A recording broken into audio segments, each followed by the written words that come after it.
Welcome to the Blue Mouse Knits. Today I'm going to teach you how to work a yarn over on a purl side row.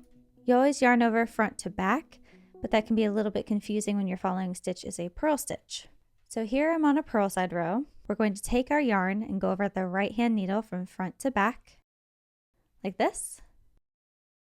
So now our yarn's in the back, but since our next stitch is a purl stitch, we need to bring our yarn to the front again. So we just bring our yarn in between the needles to the front of the work.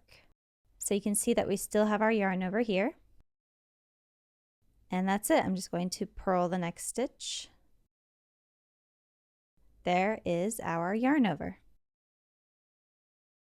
So I'll show that to you one more time, but I'll show it to you how I work it as a continental knitter. So I've got my yarn wrapped around my left index finger. I'm going to use my right hand needle to kind of pick up that strand from back to front. So now I have a yarn over and my yarn is still in the front. And then I can just continue purling from there. That is how you work a yarn over on a purl side row. If you found this video helpful, please give it a like and please consider subscribing. It really helps out the channel. I put out lots of tutorials and free patterns. See you guys in the next video.